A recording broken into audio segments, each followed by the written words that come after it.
kemudian kita melihat ada beragam artikel jurnal yang kemudian dipublish menjadi karya ilmiah itu sendiri. Tadi Mbak Indri di awal menyampaikan bahwa systematic literature review itu adalah proses bagi kita untuk bisa memahami topik kita dengan lebih mendalam. Proses bagi kita untuk bisa mengetahui bagaimana perkembangan teoritis, perkembangan metodologis, perkembangan empirical analysis dari topik yang kita pilih begitu.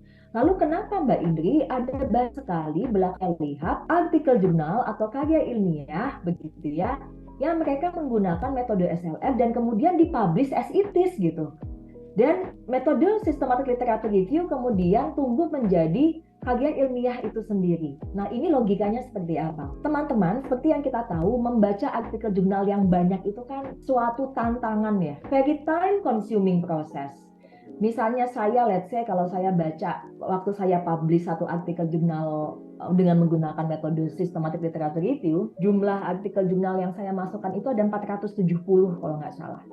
Teman-teman bisa bayangkan, saya coba tuh, itu di saat saya lagi kuliah S3 gitu ya. Jadi di tengah-tengah saya mengambil beragam mata kuliah, saya coba tuh berdisiplin gitu. Dalam satu minggu, at least saya harus baca sekian artikel jurnal. Artinya dalam satu hari, saya harus bisa baca 7-10 artikel jurnal gitu. Dan kemudian tidak hanya membaca, saya juga kemudian bikin catatan setiap artikel jurnal ini isinya apa saja gitu. Jadi bisa dibayangkan prosesnya panjang banget. Kalau saya satu hari, let's say saya ada 10 artikel jurnal, sebulan tanpa jeda, tanpa henti, saya cuma bisa 300 artikel jurnal. Artinya untuk mendapatkan angka 470, saya harus menghabiskan waktu satu bulan dan 17 hari. Hampir 7 minggu saya lakukan untuk membaca gitu ya, tanpa jeda. Tidak hanya time consuming tapi juga sangat melelahkan begitu. Tetapi tentu saja ketika kita membaca secara meticulously gitu ya, secara detail artikel jurnal dan seluruh karya ilmiah di dalam topik yang ingin kita pilih dengan sangat detail, maka proses ini juga sangat insightful. Saya merasa saya jadi tahu banyak mengenai topik yang saya pilih ketika saya membaca. Makanya kalau saya ketemu mahasiswa dan kemudian keluhan mahasiswa adalah, aduh Mbak Indri saya nggak tahu nih topik saya bagaimana. Jawaban saya sederhana, karena nggak baca. Gitu. Karena kalau baca, apalagi yang kita baca itu banyak, kita paham sekali gitu ya. Pemahaman kita sangat matang sekali mengenai bagaimana topik ini berkembang. Kita tahu sekali bagaimana perkembangan topik ini gitu. Jadi proses membaca artikel jurnal ini sangat insightful gitu.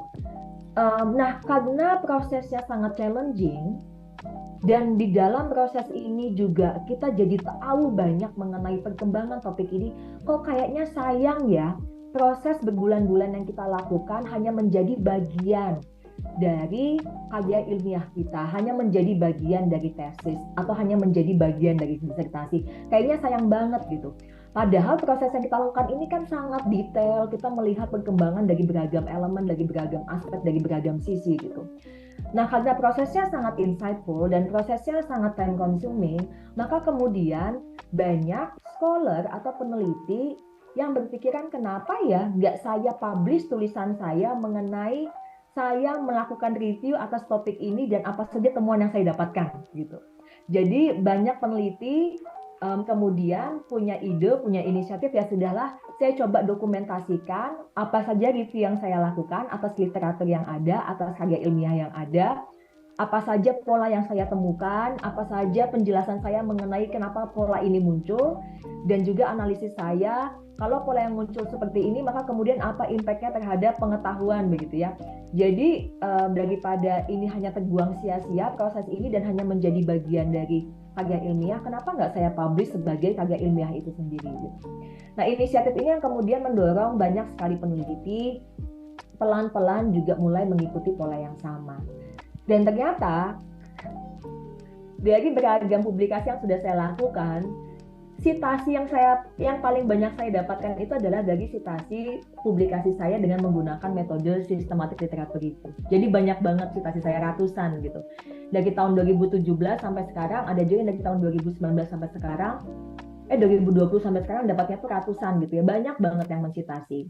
Kenapa banyak yang mensitasi? Karena banyak membaca gitu. Dan bayangin nggak teman-teman, Bapak dan Ibu, Mas dan Mbak, ketimbang saya baca 470 artikel jurnal, dan memahami bagaimana topik ini berkembang, mending saya baca satu artikel jurnal yang memang secara spesifik, secara khusus melakukan literatur review atas seluruh artikel jurnal yang mendiskusikan topik yang saya pilih gitu. Saya bisa membaca bagaimana topik ini berkembang dalam 27 halaman. Alih-alih saya membaca 200 artikel jurnal begitu ya. Nah, karena ini memudahkan banyak sekali peneliti, memudahkan banyak sekali mahasiswa, maka banyak yang membaca jurnal dengan menggunakan metode ini. Banyak yang mensitasi, banyak yang mendownload. Artinya meningkatkan impact factor dari jurnal kan.